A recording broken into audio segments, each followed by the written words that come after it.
everyone's excited tonight. I can feel the energy is like a little different than our normal lectures. Wonder why. Good evening, everyone. I'm Tracy Glab, Executive Director of the Flint Institute of Arts, Museum and Art School. It's my pleasure to welcome you to this evening's Sheppy Dog Fun Lecture. Tonight, we have Dr. Justin Sledge presenting Absinthe, A Curious Spirit. The Sheppy Dog Fun Lecture Series was established in 2012 by Dr. Alan Klein to address the topics of art, religion, and history. Thank you, Dr. Klein, for continuing to bring these wonderful lectures to the FIA.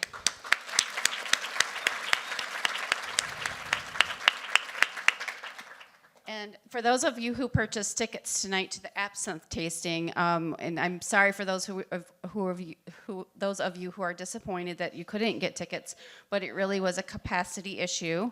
But after the lecture, you're going to go to Isabel Hall, which is out the door to your left through the lobby, and on the left side of the lobby.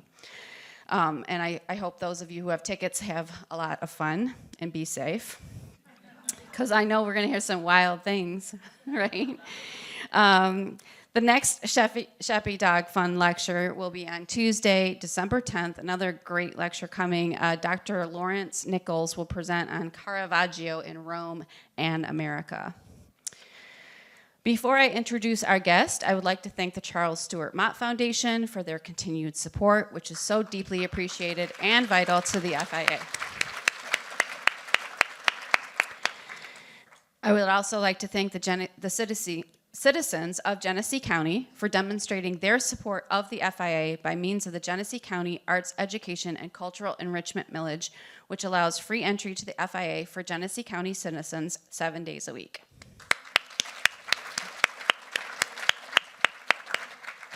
And a big thank you to Huntington Bank for sponsoring Huntington Free Saturdays, which allows everyone else beyond our county to have free entry on Saturdays. Thank you, Huntington. Now, please take a moment to silence your electronic devices.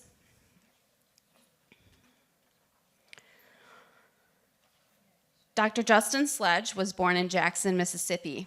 He received an MA in Mysticism and Esoteric Philosophy from the University of Amsterdam and an MA and PhD in Philosophy from the University of Memphis.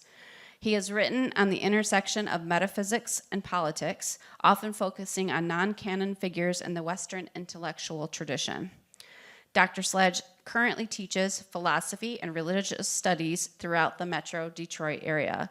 Everyone, please join me in a warm Flint welcome for returning SDF Sheppy Dog Fun Lecture, Dr. Justin Sledge.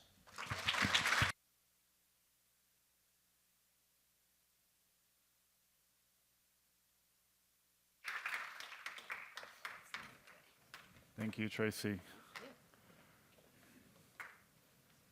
Evening, folks. Take a little water first. Thank you so much for having me back. I keep saying really strange things, and I keep getting invited back. And I'm just going to keep saying weirder and weirder things until they're like, no thanks. So this is a pretty shocking image on the screen right now. Not much shocking probably to all of us, but it certainly was shocking to people in the 19th century. Shocking because we have things that shouldn't be happening. Now, again, you look at it and you probably don't think things shouldn't be happening, but to a 19th century person, especially a male person in the 1880s, this is a nightmare. This is a fever dream. What you have is a woman by herself in public, drinking a very tall glass of absinthe, clearly having had a few. And how do we know that? We know that by the saucers beneath it. I have one of those saucers outside in the exhibit outside. You're going to see an antique one. That's how they kept count of your tab. So she's working on number 3, and that's a lot of absinthe, folks. So this image is shocking. This is a woman dressed very modernly for the 1880s, 1890s. This is a type of dress you would typically associate with the early 20th century, not the late 1890s. She's not wearing a bustle, right? And she's by herself and she's intoxicated in public. This is all of the things that would have horrified a Victorian gentleman about absinthe. is that it lured women into public, intoxicated them, and it represents at some level their independence. And God knows there's nothing that men are more afraid of than independent, autonomous women. And so this image represents in many ways what I think is interesting about absinthe. It captures something of the rebellion, but it also captures something of the elegance. Right, you get Downton Abbey vibes, Bridgerton vibes. You're getting those kind of vibes from this kind of image, right? The lady back in the back's clearly flirting with the dude there, and they're both drinking absinthe as well. This is, in many ways, the contradiction that absinthe summons. The Belle Époque, the beautiful era, the time of Degas, Monet, the time of Toulouse-Lautrec, the beautiful time period of Moulin Rouge, right? This period of beautiful amount of exuberance, and yet a not so small amount of transgression, danger, somewhat disturbing even. Again, not disturbing to us, but definitely disturbing to someone of this time period. And there's a reason why this art was so powerful at the time, because it shocked and it allured people. And absinthe, I think, in many ways, had that power. So what is absinthe? All right, no drink really conjures the imagination in the way that absinthe does. Absinthe conjures to mind, in some sense, an entirely lost world, the world of the Belle Époque. I think most of us can more easily imagine the Middle Ages than we can the time period before the First World War, the period in which there was electricity, but not yet the wars that ripped Europe apart. It's a world totally lost to us. And I think that absinthe captures that world in a way that it's difficult to really put down. And again, this is the world of people like Degas. This is the world of the early Hemingway. This is the world in which modern poetry is being birthed by people like Arthur Rimbaud and his hallucinogenic, bizarre poetry that gave rise to most of the poetry that we know and love. And absinthe was, again, also not sort of the unique purview, as we'll see, of a bunch of weirdo bohemians in the left bank of Paris. But this was consumed from Paris to Barcelona, from Boston, where we know the butterfly absinthe was being produced there in Philadelphia and Boston, but also, of course, New Orleans. So absinthe fueled a couple of generations that produced so much of the culture that we now take to be emblematic of modernity in the best sense of that term. Before the gas mask went on, right? Before the trenches were dug. Absinthe represents the best and the brightest of that period, right on the edge where electrification's happening. We can send messages across the world instantly with the telegraph. We can see disease for the first time. That period of modernity was incredibly hopeful, as we'll talk about in just a minute, and yet absinthe, I think, is really fueling that. But also, of course, absinthe is famous because of what happened to it. It burned as brightly as you can imagine, and then it was banned. Banned first in Switzerland, banned in the United States, then finally banned in France in 1915. So this drink had meteoric success, and then it was banned.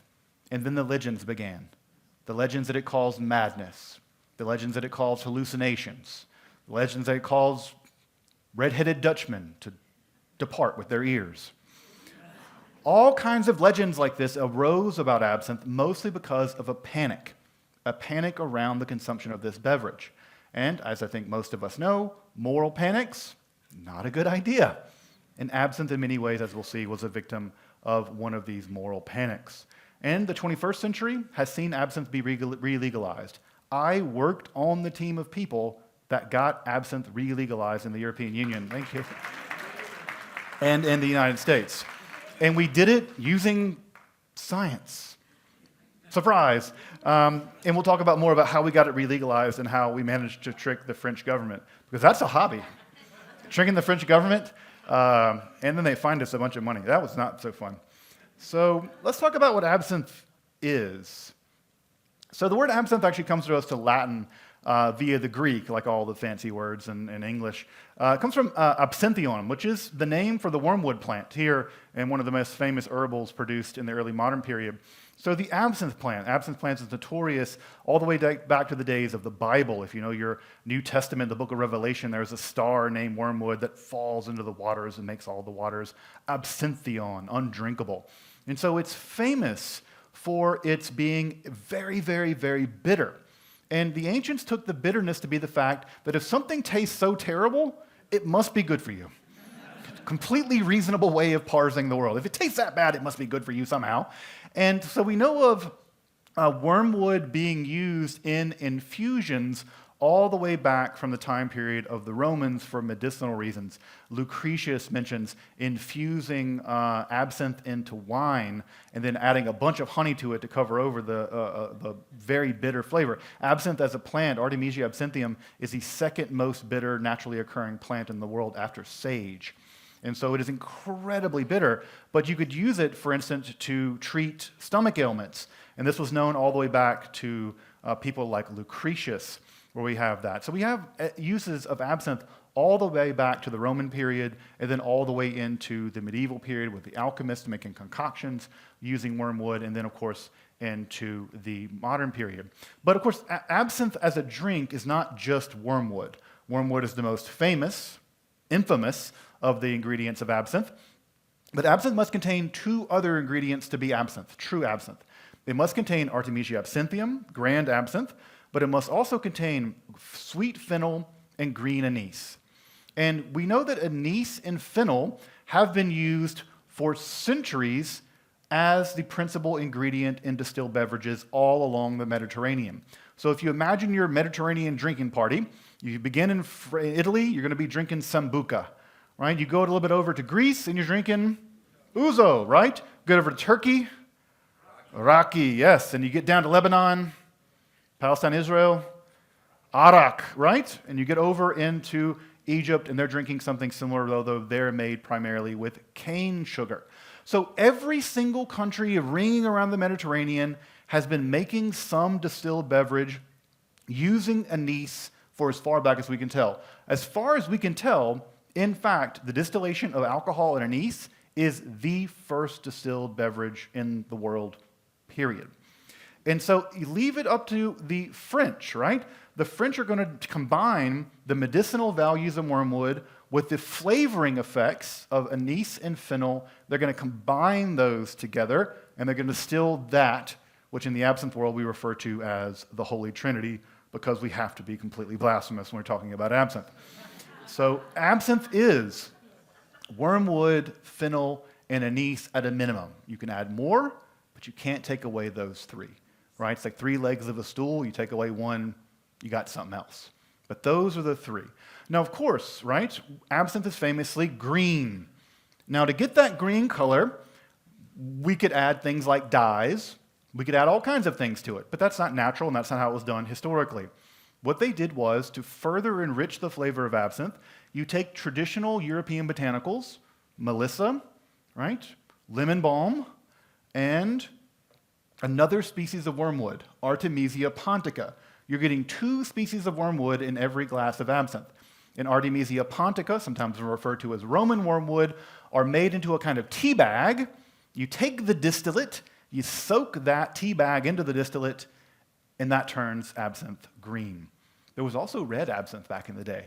Does anyone have a guess, my herbalist in the room, how you can get absinthe to turn red? Just with botanicals? Saffron will turn it kind of yellow or orange and be very expensive. Cinnamon? Other guesses? Sumac, that's interesting. Hibiscus, there it is.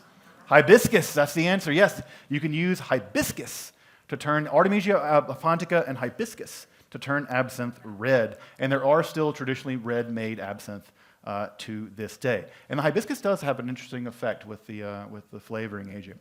So this gives you an idea of what absinthe is. It's better to think of absinthe as a kind of elixir, a kind of concoction, a kind of tincture, rather than something like gin. Gin, right, for folks who know a little bit of alcohol, right, when you make gin, you take alcohol, you boil that alcohol, and then you filter that steam, alcoholic steam, through botanicals like juniper and orange peel, and that flavors the alcohol. Absinthe isn't flavored alcohol. Absinthe is a tincture. It contains the essential oils of all these botanicals inside of it. And part of how you drink it is to release those botanicals. So we'll talk more about how to drink absinthe in just a minute, but just to be clear on what we're talking about, what absinthe is. But we have examples of distilled wormwood going back to Nicholas Culpeper in the 16th century. If you're my herbalist people in the room, Nicholas Culpeper's The Complete Physician is probably the most important early English herbal describing the use of botanical infusions for medical treatment. I don't testify to the medicinal value of any of those potions, by the way. All right. So where does absinthe come from? Absinthe's origins are quite unusual, and there are two different versions of the story, and no one can quite agree. So I'm going to tell you the version of the story that I think is most likely, because again, I think that the way that the story gets told is a bit backwards. But I think that the way the story probably went was we have the Henriade sisters, who were known to be living on the borders of France and Switzerland, and they were known to be herbal working women. They were healers. And we were known to be concocting all kinds of things to give to people as herbal healing potions, basically, that they had.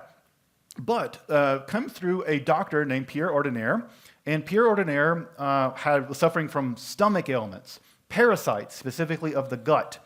And he went to the Henriade sisters, and he purchased a cure for this, a tincture containing wormwood. And that tincture cured him, apparently. Again, your mileage may vary. I hope no one here has intestinal parasites. But at any rate, he was so impressed by this medicinal tincture that he bought the recipe for them.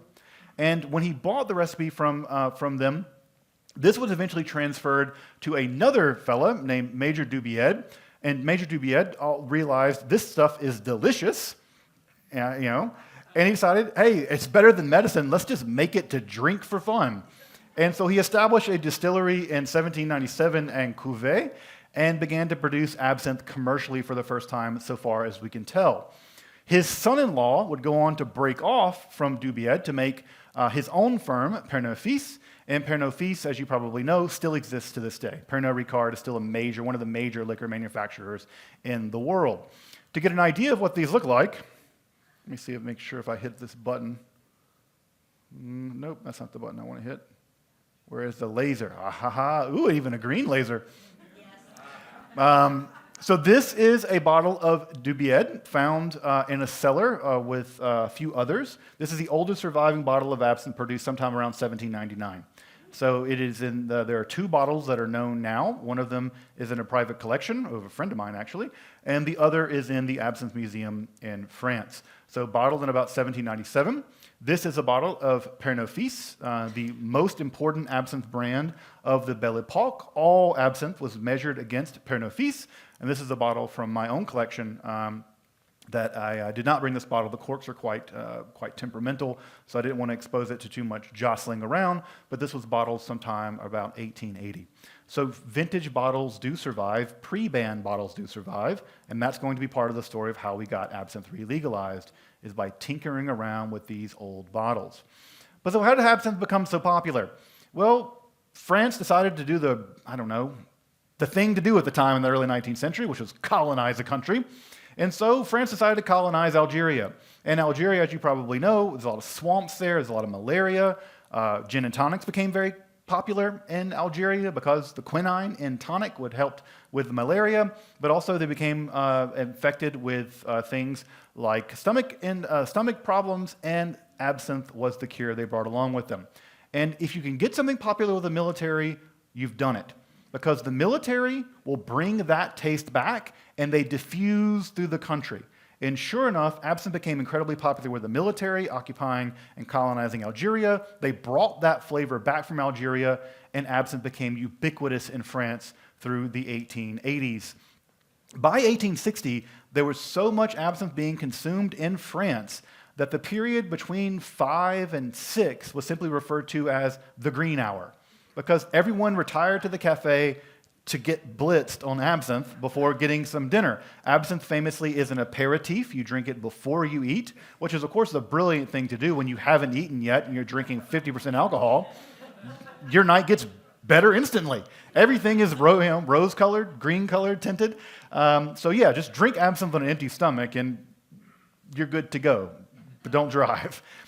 At any rate, by the 1880s, absinthe saw an enormous success growing with the industrial production of absinthe. At this point, they're producing tons and tons of absinthe. In fact, by 1910, France is producing about 36 million liters of absinthe a year.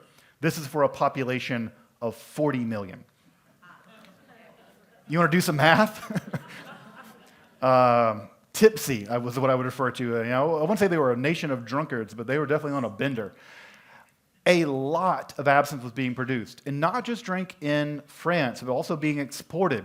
So much absinthe was being exported to the United States in 1900 that the Secretary of State told the major absinthe producers that if you continue to import this much absinthe, you'll need to open an embassy.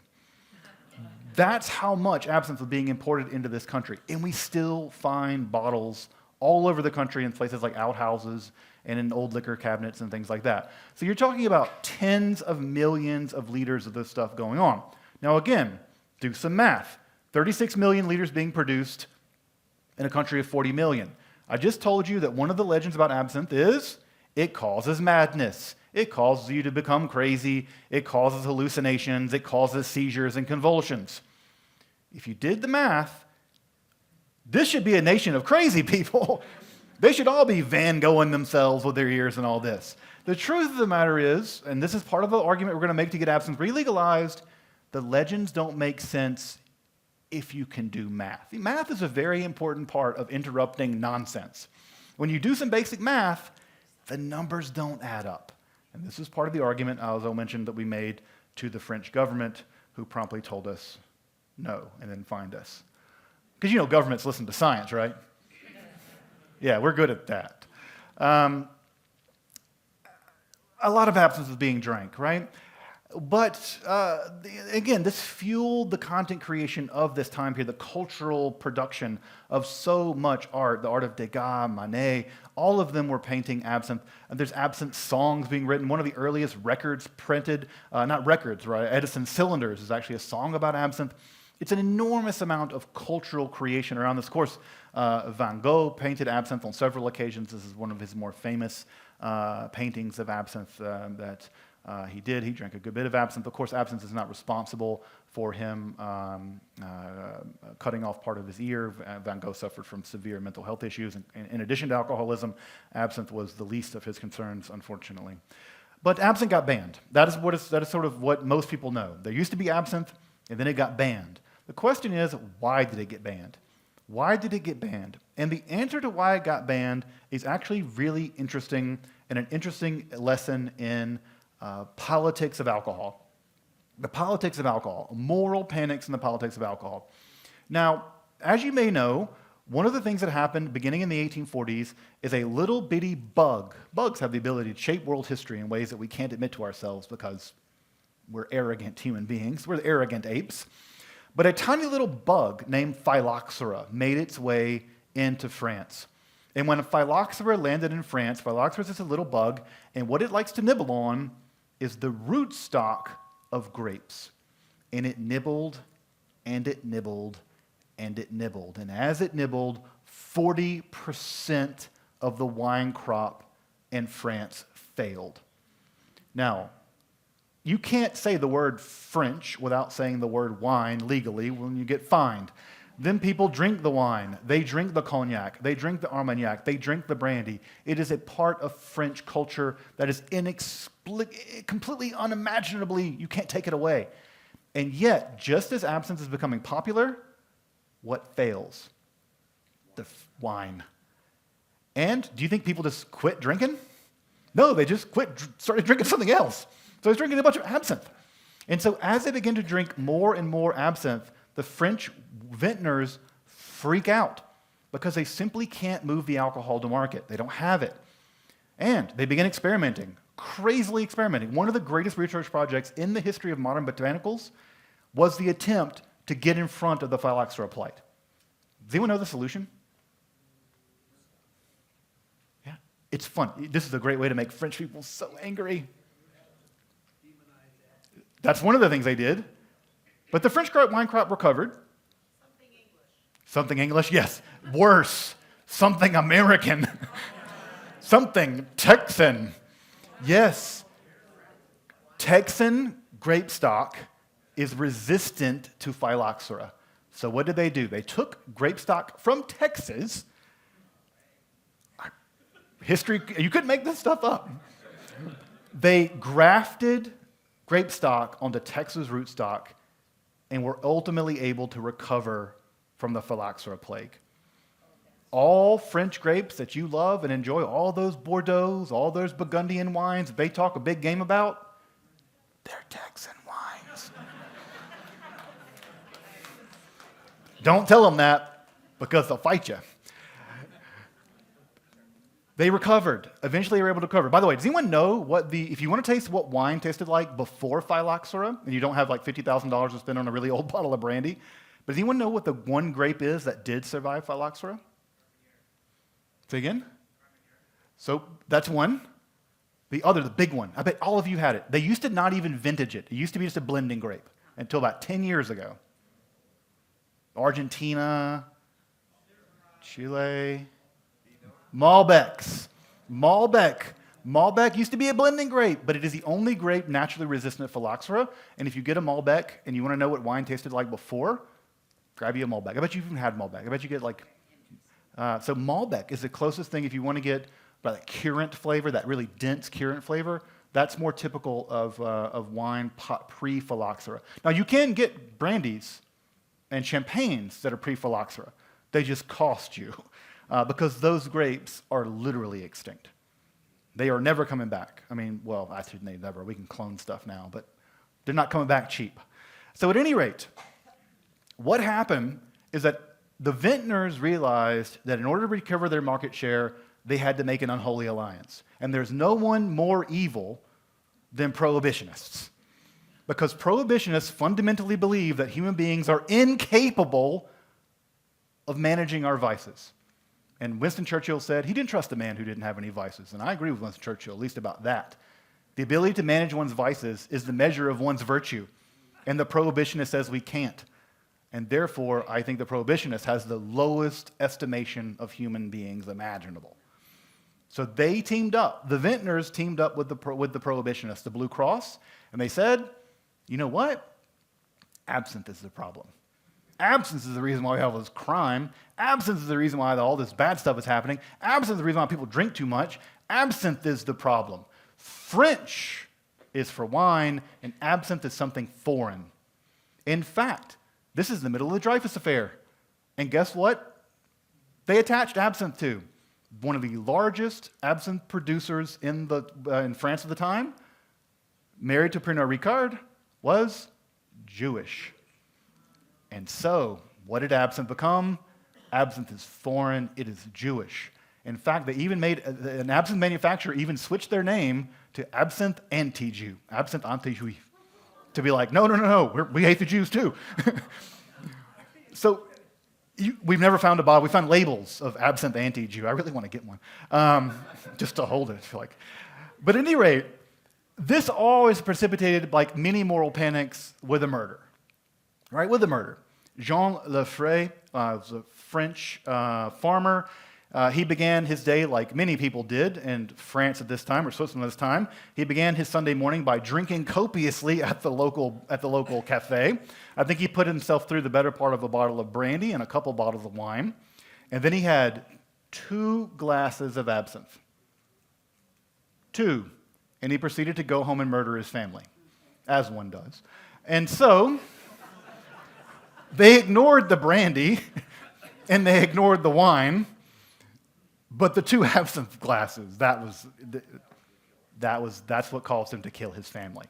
Moral panics don't make sense, but guess what? When the media attached to the absinthe thing, the vintners and the Blue Cross were there, and they were like, told you so, absinthe makes you murder your family? The 30 million liters of this stuff we're producing, a bunch of family murderers? At any rate, it doesn't matter, because, again, sensationalism. It's enough to get the panic off the ground. And ultimately what ends up happening is that Switzerland's going to ban absinthe in 1908, and ultimately a similar kind of ban is going to happen in 1912 in the United States. because again, we're already experimenting in the United States at this time with some forms of prohibition before the Volstead Act would come through and ban it all.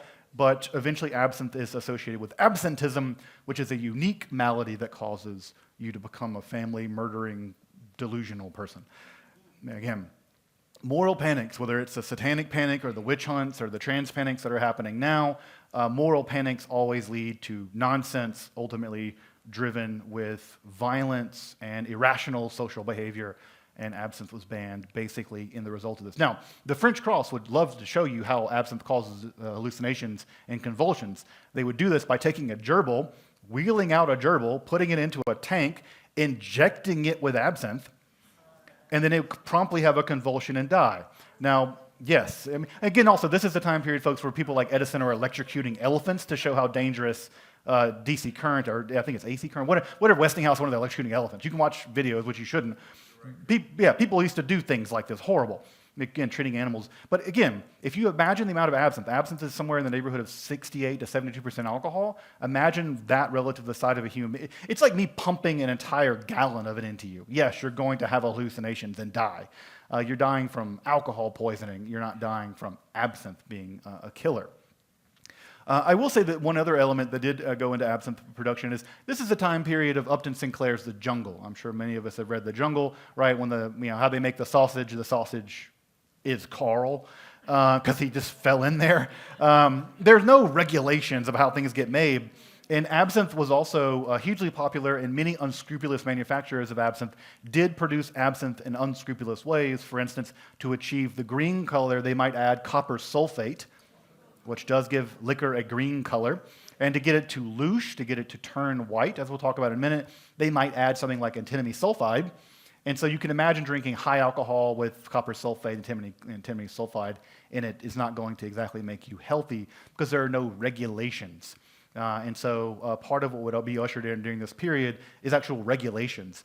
And this is an issue. So again, absinthe was banned, but not because it made people crazy, because again, when you do the numbers, it doesn't add up.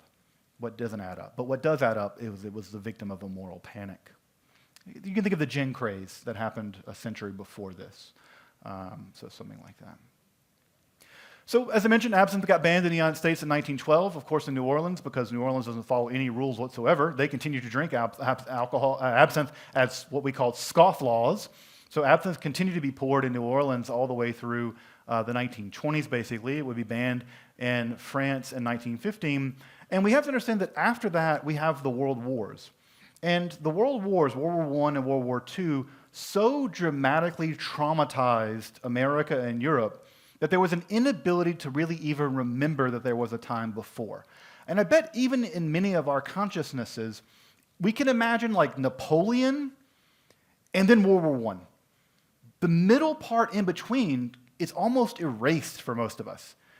It's hard to even imagine something that happened in that time period because it's as if the trauma of the world wars did so much damage to our cultural memory that we forget that there was a period right before the world wars in which it was incredible to have lived in. Right? And I'll talk more about that time period in just a minute. But ultimately, what ends up happening, again, look at this magnificent art. It's so evocative, Art Nouveau. This is a famous advertisement for an absinthe Robet, which we've never found before. We've never found a vintage bottle of it. But what a spectacular, iconic piece of art. It's just, I mean, again, if you just want to, you can feel the feelings coming off this image. It just feels so amazing. And there's something so beautiful about this imagery. And this is the world that absinthe fueled and absinthe supported. But in most cases of moral panics often end, they conclude, unfortunately, with the people that generate the panic winning the day. I bet many people still imagine that there were witches in the Middle Ages. We've never found a single example of witches from the Middle Ages. Not a single one. Everyone that was murdered by the Inquisition were just Christians who were forced into a horrifying logic of a moral panic they couldn't escape.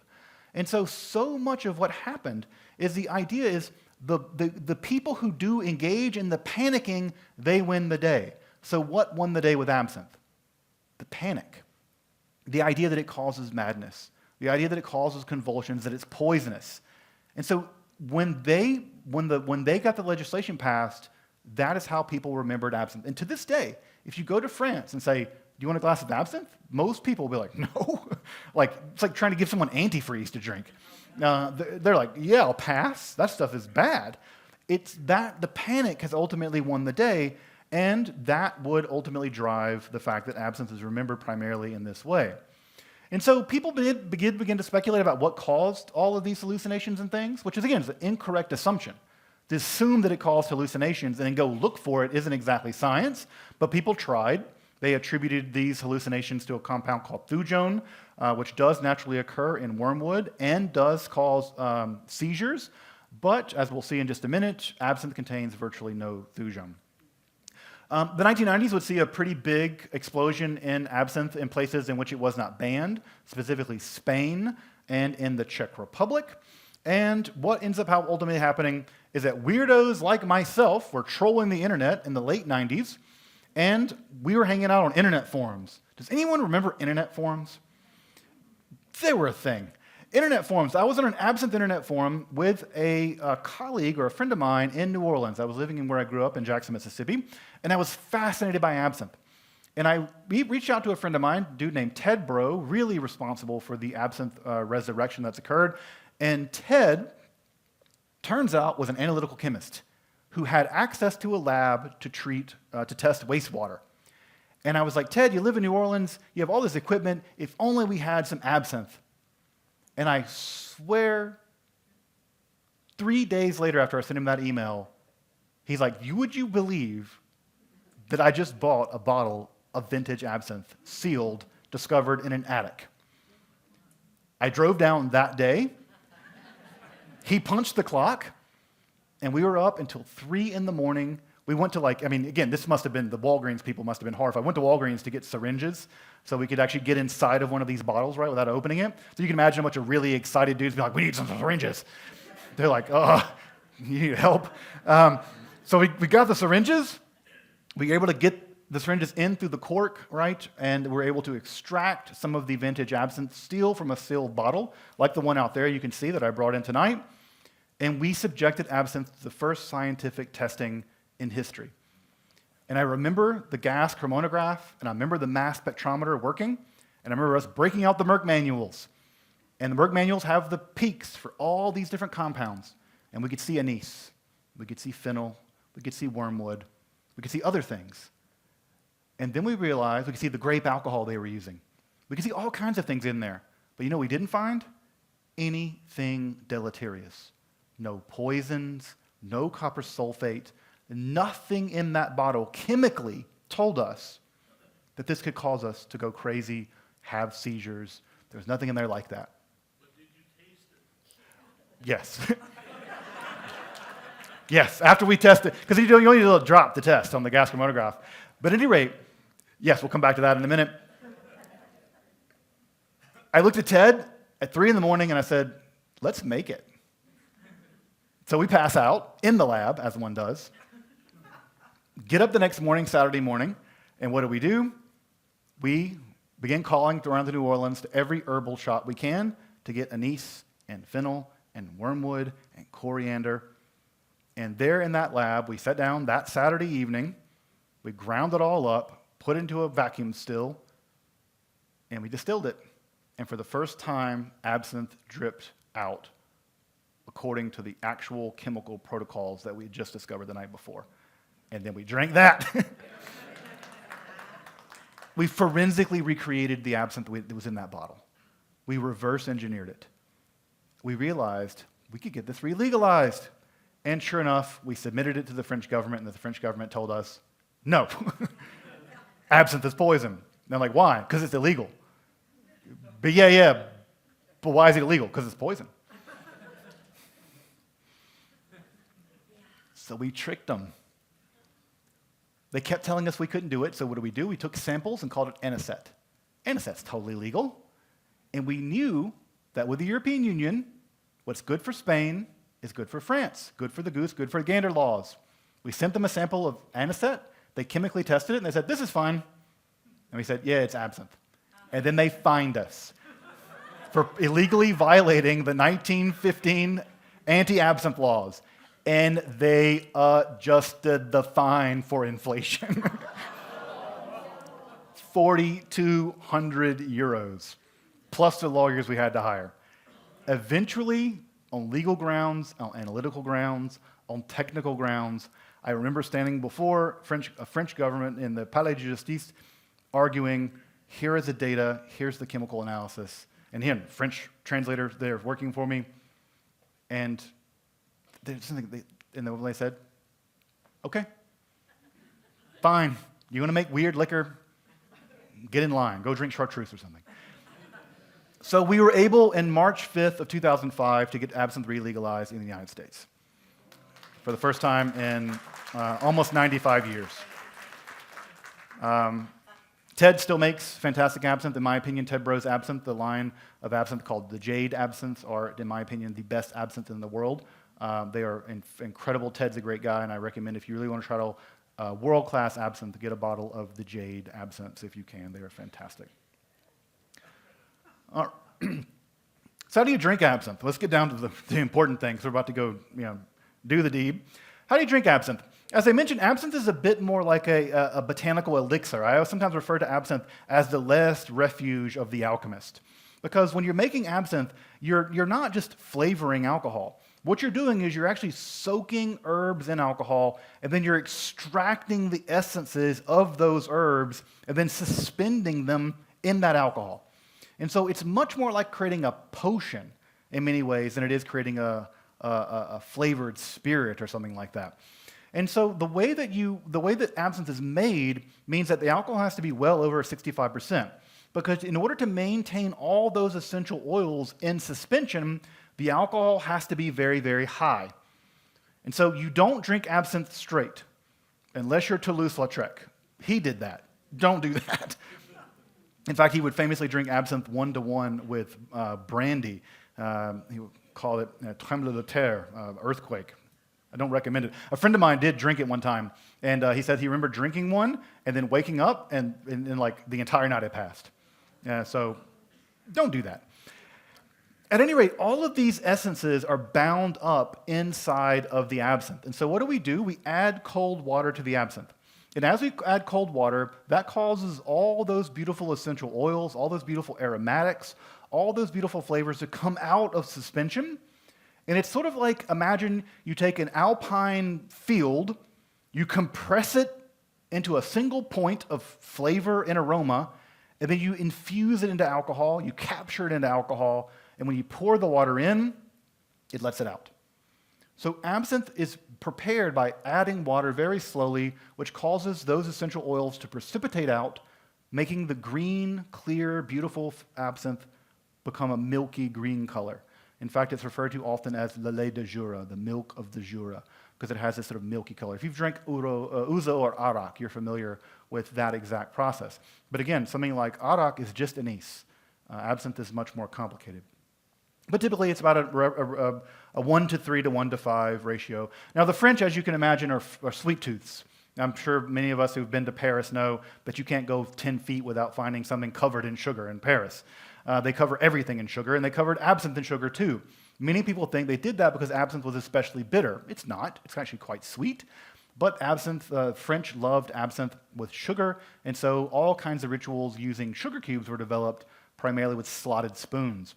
One of the spoons out there you'll see from my collection is a spoon that was actually produced in 1889 for the World's Fair, which was featuring the Eiffel Tower. And it is an absinthe spoon made in 1889 to basically be a souvenir for having visited the Eiffel Tower. One of my favorite stories about the Eiffel Tower, or two of my favorite stories about the Eiffel Tower, is one, the most prominent French architect of the day hated the Eiffel Tower. And he was looking forward to it going down, because it was meant to be temporary. It was never meant to be permanent. The big architect of the day hated the thing. And famously, he would always take his lunch underneath the Eiffel Tower. And a journalist asked him, why do you eat your lunch underneath the Eiffel Tower if you hate it so much? And he's like, it's the only place in Paris I can't see the damn thing. So further, the distillery that we actually commercially produced absinthe for the first time on in France, at the Combier Distillery in Saumur, was designed by Gustave Eiffel. And it's like you're working inside the Eiffel Tower. It looks and feels like the Eiffel Tower. So In fact, funny story about that building is that the stills in that building were taken from the old Pernod Fils distillery, which caught fire in 1805. It was struck by lightning because God had something to do with it.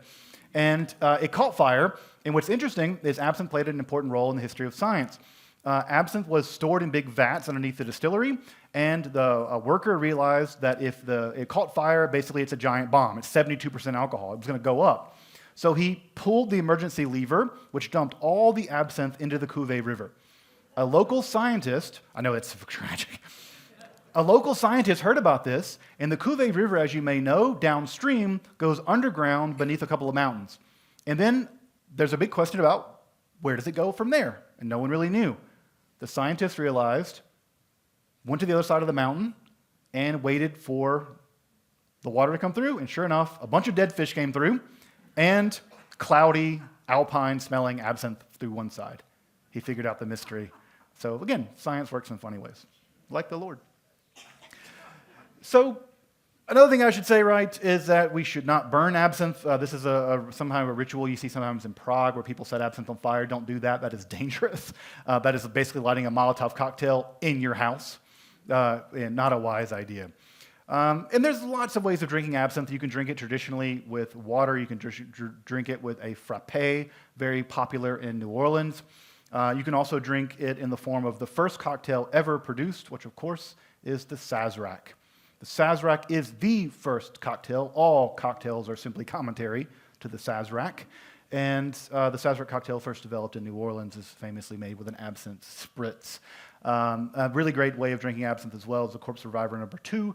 Hemingway pioneered drinking absinthe using champagne to louche the absinthe rather than water. What he called a death in the afternoon. Because, Hemingway was always looking for ways to introduce more alcohol into his diet. Heroic. He has one of my favorite quotes about absinthe. The quote goes, got tight on absinthe last night, did knife tricks. It's a great quote by Hemingway. Of course, it's the most Hemingway thing ever. Get drunk and play with knives, Toxic masculinity. The best essay written by absinthe is also written by perhaps one of the most wonderful and weird dudes in history. Dude named Aleister Crowley, the famous occultist from the late 19th century, early 18th century. Crowley was hanging around New Orleans in the old Absinthe House around 1918, drinking illegal absinthe. Absinthe had been already illegal for 6 years at this point, so he's still drinking it in public because New Orleans doesn't give a damn.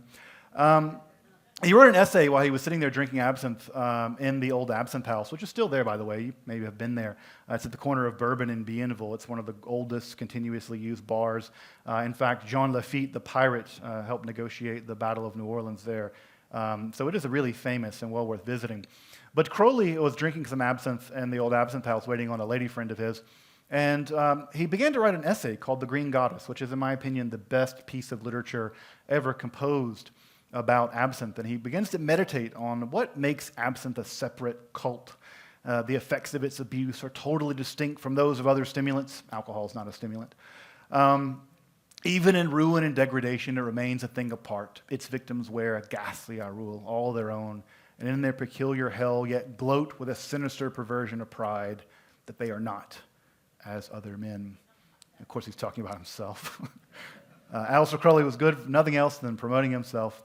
These are some other great texts about from the Green Goddess that I think captures the very American experience of drinking absinthe.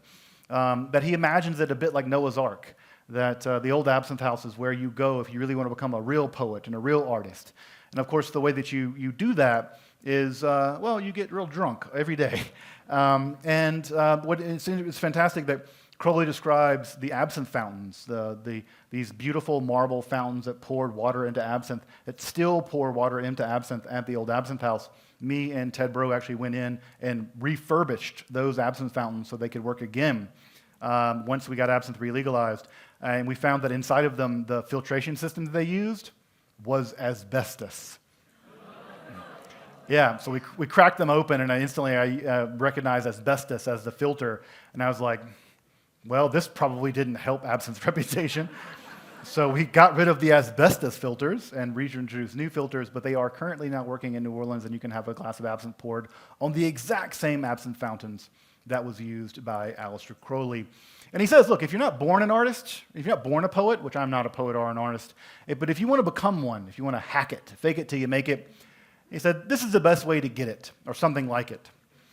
Give up your life completely to the task. Sit daily for 6 hours in the old absinthe house and sip the icy opal. The opal was the name of an absinthe that was illegally made in the city, right? And you endure all things until they change insensibly before your eyes, you changing with them till you become as gods, knowing good and evil, and they are not two, but one. And I love, again, this is a beautiful essay if you get the chance to read it, if you have a couple glasses of absinthe and meditate on the words of Aleister Crowley and realize that good and evil are the same thing. For 6 hours. I don't know if he was there. This is the old absinthe house about the same time that Crowley visited it. Again, this is an important historic landmark in New Orleans and well worth a visit. If you find yourself in New Orleans, you can have a glass of absinthe there. Jean Lafitte is said to haunt the second floor, so go tell him I said hi if you go visit. So I guess I want to end on this. I want to end on this before we go try some absinthe. I want to take you back to the time where people were drinking this stuff, right? You're about to go try some absinthe, some of you are, and you're going to try a spirit that is basically was banned for 95 years.